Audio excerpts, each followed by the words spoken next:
கருத்தரங்கத்தில் மகளிர் ஸ்பெஷல் அப்படின்னு போட்டது அனைத்து சிறப்புரையாளர்களும் பேசிவிட்டார்கள். அடுத்ததாக கவி சக்கரவர்த்தி, கவி பாடும் சக்கரவர்த்தி கள்ளக்குறிச்சியிலேருந்து வந்திருக்கிறார். அவர் வந்ததை நம்ம வெறுங்கையோடு அனுப்பக்கூடாது. அவருக்கு மிக அற்புதமான பரிகார ஜோதிடர். அவருடைய அவ்வளோ ஞானம் இருக்குது, அவ்வளோ விஷயம் இருக்குது. அற்புதமாக தன்னுடைய கவி பாடும் புலமையை இங்கே கட்டாயமாக காட்டுவார். ஐயா வாங்க.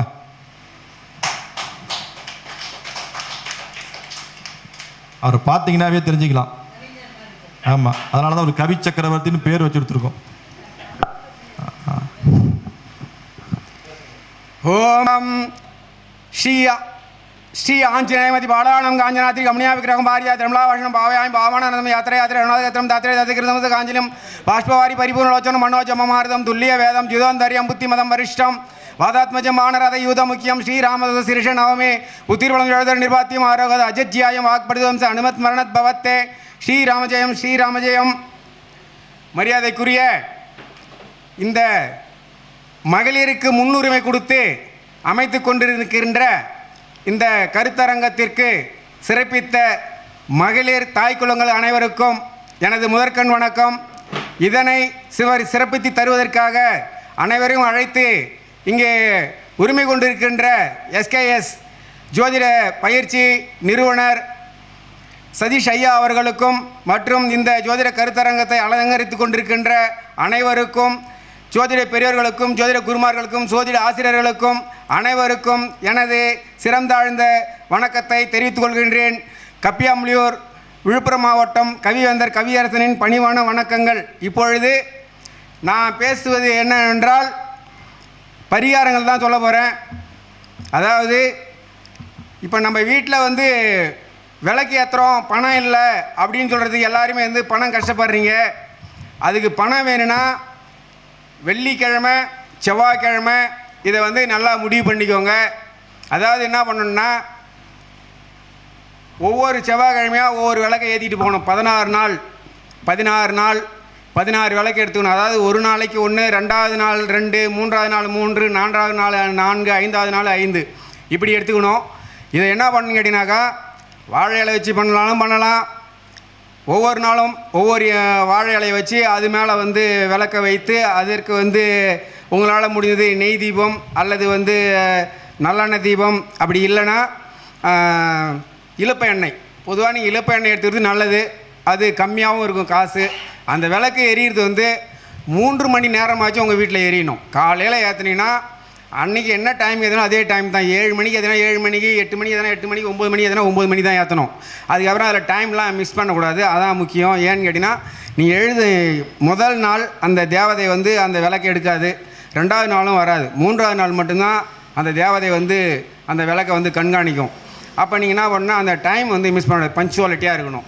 அப்போ என்ன பண்ணுறீங்கன்னா அந்த விளக்கை ஏற்றிக்கிட்டே வாங்க.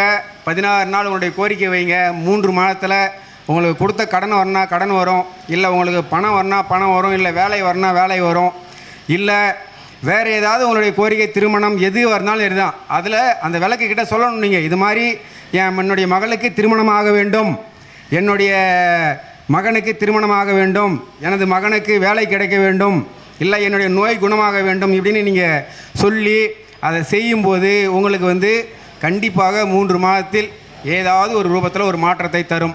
இது ஒன்று. அதே மாதிரி உங்களுக்கு காரியம் எதுவுமே நடக்கலை அப்படின்னு சொல்கிறவங்க, எந்த நோய் வாய்ப்பட்டிருந்தாலும் சரி, எந்த நீங்கள் நிகழ்வில் அடிபட்டிருந்தாலும் சரி, எவ்வளோ கஷ்டமானாலும் சரி தான், வெள்ளிக்கிழமை தோறும் உப்பு இல்லாத உணவு அருந்தினால், அதாவது 3 வேளையுமே உப்பு இல்லாத உணவு அருந்தினா நீங்கள் நினைத்தது கண்டிப்பாக வெற்றி பெற முடியும். ஆனால் சாப்பாடு அப்பப்போ சமைச்சு சாப்பிட்டீங்கன்னா தான் சாப்பிட முடியும். அது ஆற வச்சு சாப்பிட முடியாது. ஏன்னா உப்பு இல்லாத சாப்பிடும்போது சூடாக இருக்கும்போது தான் சாப்பிட முடியும். அதை நீங்கள் பார்த்துக்கோங்க. இதெல்லாம் உண்மையானா நீங்கள் சோதித்து பார்த்துட்டு அப்புறமா நீங்கள் கேள்வி கேட்டுக்கலாம். சரிங்களா? வெள்ளிக்கிழமை தோறும் உங்களுக்கு உங்கள் காரியம் நடைபெறும் வரை, அதுக்கப்புறம் நீங்கள் சாப்பிட்ற அவசியம் இல்லை. ஒரு நாள் தானே, உப்பு இல்லாத சாப்பிட்டு பாருங்கள், சரியாக வரும். அடுத்தது இப்போ வீட்டிலலாம் வத்தி தூபம் ஏற்றுறீங்க இல்லையா, அதிலே இருக்குது. இப்போ 2 தீபம் ஏற்றுறீங்க வச்சுங்களா, அது பணத்தை குறிக்கும். 3 குருவை குறிக்கும். 4 தாயின் சுகத்தை குறிக்கும். 5 பஞ்சபூதங்களை குறிக்கும். 6 வந்து நோயை கட்டுப்படுத்தும். 7 வந்து மனைவியின் தன்மை நல்லா இருக்கும். அடுத்தது 9 வந்து உங்களுடைய பாக்கியம் கெட்டு இருந்தாலும் கெடாமல் இருந்தாலும் சுபத்தை கொடுக்கும். 10 வந்து உங்களுடைய ஜீவனஸ்தானத்தை அலங்கரிக்கும். 11 வந்து லாபஸ்தானத்தை கொடுக்கும். 12 வந்து உங்களுடைய சுகபோகங்களை கொடுக்கும். அதே மாதிரி இந்த வெற்றிலை வந்து பார்த்தீங்கன்னா வெற்றிலை வாங்கும்போது நீங்கள் வந்து நல்ல கொழுன்னு இளங்குழந்தை மாறி இருக்கணும். அதில் முடக்கல் இருக்கக்கூடாது, கீழ்ச்சல் இருக்கக்கூடாது, பொத்தல் இருக்கக்கூடாது, அழுக்கு இருக்கக்கூடாது, மடங்கி இருக்கக்கூடாது. இதை மாதிரி வந்து நீங்கள் தெய்வங்களுக்கு வந்து வெற்றிலை பாக்கு வச்சு படைங்க. அப்படி இல்லைன்னா வெற்றிலை பாக்கு வைக்காதீங்க, அதில் புண்ணியமே கிடையாது. வெற்றிலை பாக்கு அழுக்காவோ பார்த்தீங்கன்னா பாருங்கள், அவங்க கடைக்காரங்க பார்த்தீங்கன்னா ரொம்ப சட்டம்லாம் பேசுவாங்க. இப்படி தான் கொடுப்பேன், அப்படி தான் கொடுப்பேன்னுவாங்க. நீங்கள் அதை பார்க்கக்கூடாது. 10 ரூபாய்க்கு வெத்தலை வாங்கினீங்கன்னா 2 வெத்தலை 3 வெத்தலாம் தேரும். அதை தான் நீங்கள் வச்சு படைக்கணும். மீதி பிற தூக்கி குப்பை தான் போடணும். அது மாதிரி படைச்சு பாருங்கள். உங்கள் வீட்டில் இருக்கிற அனைத்து தீய சக்தியிலையும் விலகிட்டு உங்களுடைய வீட்டில் நல்ல ஒரு நிகழ்வு நடக்கும். நல்லதாகவே இருக்கும். உங்களோட மனசே ரொம்ப குளிர்ச்சியாக இருக்கும். பாருங்கள், ஒரு பழம் அழுகினோட அதை நீக்கிடுங்க. காம்பு இல்லாத பழம், வாழைப்பழம் வேணால் காம்போட வாங்கணும். காவடாக வாங்குங்க. பழமாக வேணால் கழுத்து அறுத்துக்கும். அப்போ அந்த பழத்தை வச்சு படையலாமா? படைக்கவே கூடாது. காம்போடு வாங்கணும். நீங்கள் சாப்பிட்ற பழமாக விட காம்போடு தான் வாங்கி சாப்பிட்ணும். இது மாதிரிலாம் செஞ்சிங்கன்னா உங்கள் வீட்டில் வந்து லட்சுமி தாண்டவம் ஆடும். சரிங்களா? ஆமாம். அடுத்தது அதே மாதிரி நீங்கள் வந்து இந்த ஸ்லோகங்கள்லாம் நிறையா சொல்லணும். இப்போ எனக்கு வந்து மைக்கில் வரலன்னு நினச்சிடாதீங்க. நான்லாம் வந்து தினமும் வந்து 3 ஐட்டம் அந்த ஆதித்ய ஸ்லோகத்தை படிப்பேன். ஆனால் இங்கே தான் எந்த மாதிரி தட்டுது. நானும் ட்ரை பண்ணி பார்த்தேன், இங்கே எடுக்கலை.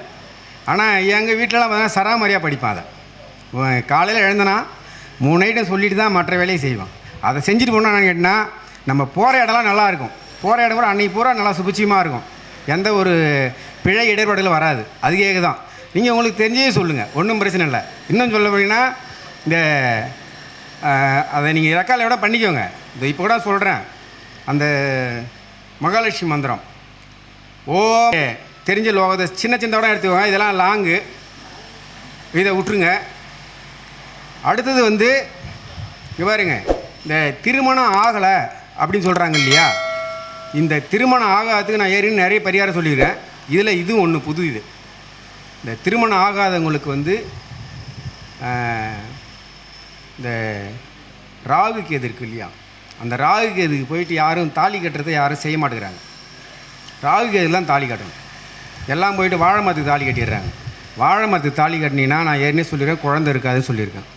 வாழை மரத்தை விட்டுட்டு அந்த ராகு கேதுக்கு போயிட்டு பாருங்கள், செவ்வாய்க்கிழமை, வெள்ளிக்கிழமை, ஞாயிற்றுக்கிழமை இந்த 3 நாள் தான் எடுத்துக்கணும். மீதி நாள் தேவை கிடையாது. ஏன்னா செவ்வாய்க்கிழமை என்பது பெண்ணுடைய கலஸ்திரம், வெள்ளிக்கிழமை என்பது ஆணுடைய கலஸ்திரம், ஞாயிற்றுக்கிழமை என்பது சூரியனுடையது. ஏன்னா சூரியன் தான் நமக்கு உயிர்காரகன். அதனால் இதில் போயிட்டு நீங்கள் எப்படின்னா கரெக்டாக 3, 4:30, 4:30 to 6, 3, 4:30, 4 to 6 இது வந்து பிரம்ம முகூர்த்தம். இதில் தோஷம் பரிகாரம் எதுவும் கிடையாது. அழகாக குளிச்சுட்டு இந்த டைமில் போய் பண்ணிவிட்டு வாங்க, நல்லா இருக்கும். நான் இப்போ சமயத்தில் 2 பரிகாரம் பண்ணி விட்டு தான் வந்திருக்கேன். ஒரு 2 வாரம் தான் ஆகுது. அதனால் இதை செய்ய சொல்லுங்கள். இதை நீங்களும் செஞ்சு கொடுங்க.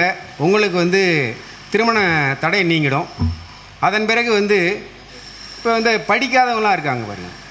குழந்தைக்கு வந்து அதிகமாக படிப்பு வரல, என் பையன் படிக்க மாட்டான் அப்படின்னு சொல்கிறாங்க இல்லையா, அவங்களெலாம் வந்து நம்ம ஐயாக்கிட்டே இருக்குன்னு நினைக்கிறேன். அது அந்த கல்விக்கான யந்திரம் இருக்குது. அதை எழுதி நீங்கள் பூஜை பண்ணி வாங்கி தாய்த்தா போட்டுங்க வரும்.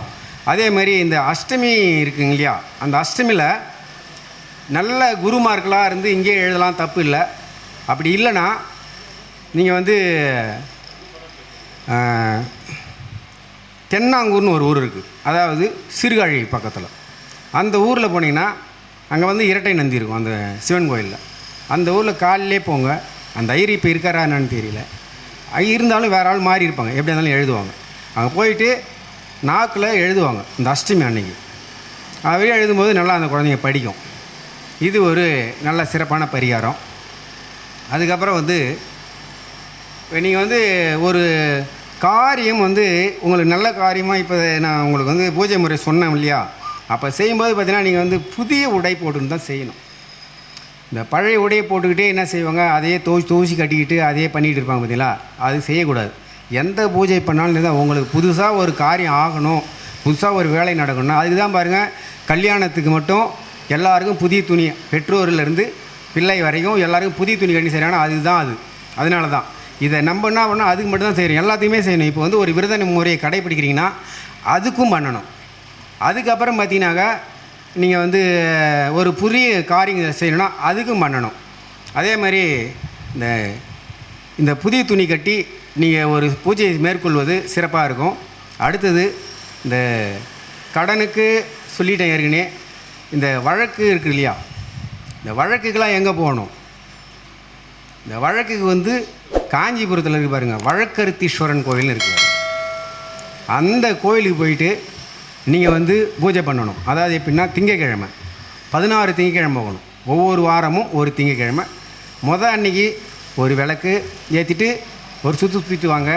2வது திங்கக்கிழமை 2 விளக்கு இப்படி ஏற்றிட்டு வந்தீங்கன்னா உங்களுடைய வழக்கு விடுதலை பெறும். இதுதான் வழக்கருத்தீஸ்வரன் கோயில்னு அதுக்கு பேர். வழக்கருத்தீஸ்வரர் கோயில் பேரே, அந்த தேவருக்கு பேர் வழக்கருத்தீஸ்வரன் தான்.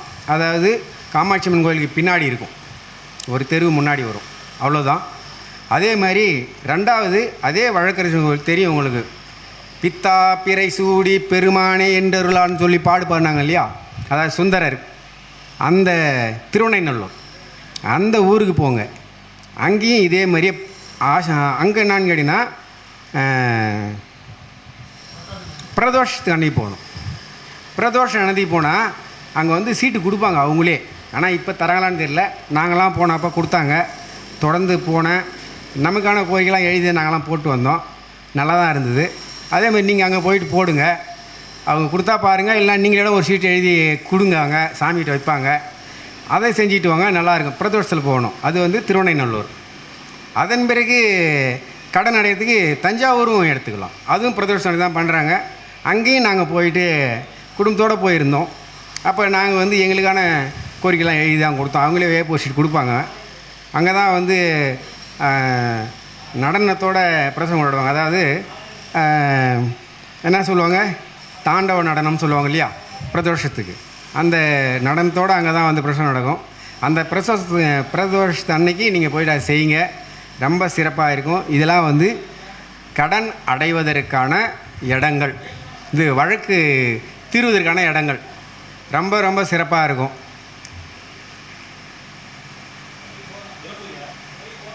சார், எனக்கு பேச வாய்ப்பு தந்த அனைவருக்கும் வணக்கம்.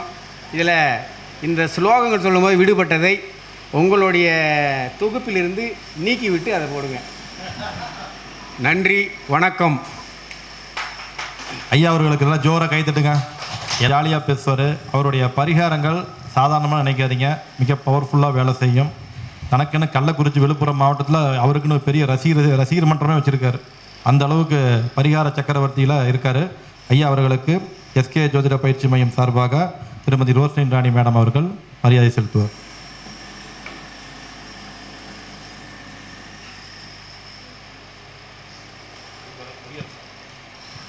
அனைவருக்கும் வணக்கம். ஐயா கவியரசு அவர்கள் மிக சிறப்பாக பேசினாங்க. அவர் சொன்ன ஸ்லோகங்கள் வந்து மிக அற்புதமான உச்சரிப்பு இருந்தது. மறதி அப்படிங்கிறது வேற, உச்சரிப்பு மிக அற்புதமாக இருந்தது.